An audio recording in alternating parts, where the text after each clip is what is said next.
Mimi ni Orest Kawau na kukaribisha sana kwenye Good Morning on Saturday, na kama nilivyoahidi wiki iliyopita, leo basi tumebahatika kuwa na mtaalamu ambaye tutazungumza naye kuhusiana na masuala ya biotech.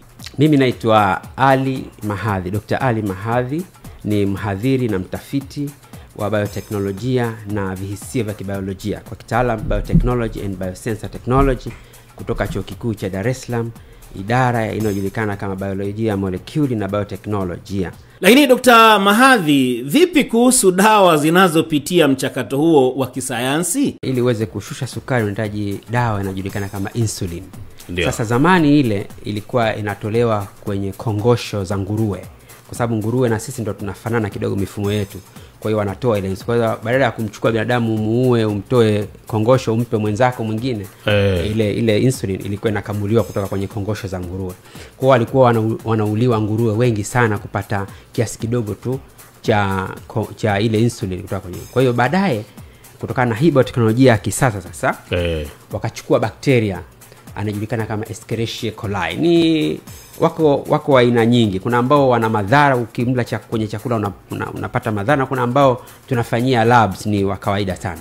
Kwa hiyo imechukuliwa kinasaba kutoka kwenye nguruwe au kutoka kwa binadamu, ambaye binadamu na sisi tunazalisha insulin kwa kawaida.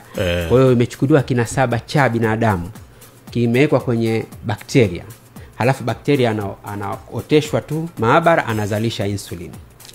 Ambayo ni biotechnology, GMO hiyo. Sasa GM product.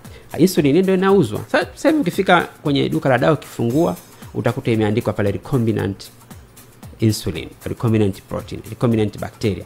Imetengenezwa kuonyesha kwamba kuna bakteria ameingizwa vinasaba vya binadamu.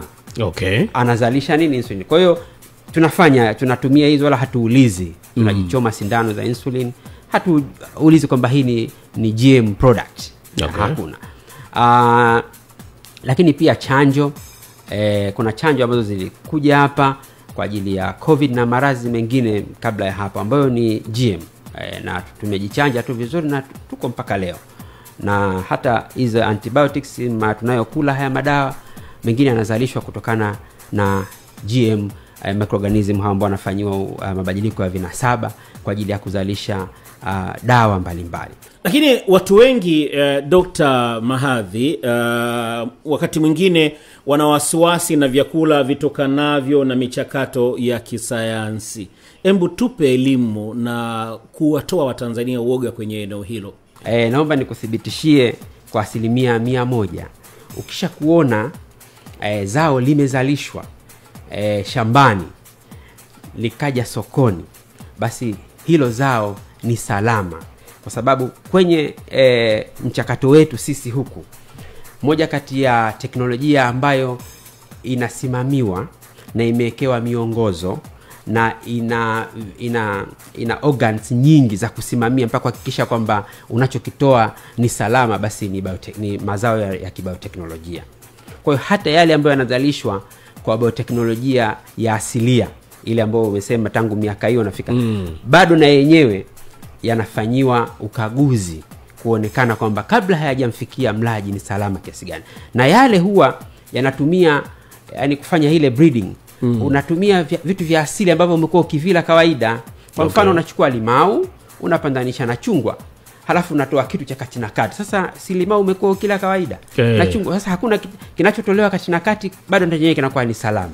Lakini pia kinafanyiwa ukaguzi wa kutosha na vyombo mbalimbali kuhakikisha, hasa kwa mfano kwa Wizara ya Kilimo kupitia taasisi yake ya utafiti Tanzania Agricultural Secretary, wanafanya hizo tafiti, lakini pia wanahakikisha kwamba kinachozalishwa ni salama. Kwa hiyo vile unapovikuta viko shambani, vikubwa au viko sokoni, ni salama kwa matumizi ya binadamu, kwa sababu mchakato wake umefanyika kwa kutumia viumbe ambavyo ni salama. Tumekuwa tukiishi navyo, tumekuwa tukivila vingine. Hakika imekuwa ni siku nzuri yenye masomo mengi pamoja na vitu vingi ambavyo Dr. Mahadhi ametueleza hapa. Ametuahidi pia ataendelea kupita hapa kwenye kipindi cha Good Morning on Saturday kuendelea kutoa elimu kwa Watanzania mbalimbali ambao wanafuatilia, na sisi tunahakikisha elimu hii inawafikia Watanzania. Nikutakia asubuhi njema, tukutane tena Jumamosi ijayo. Bye bye.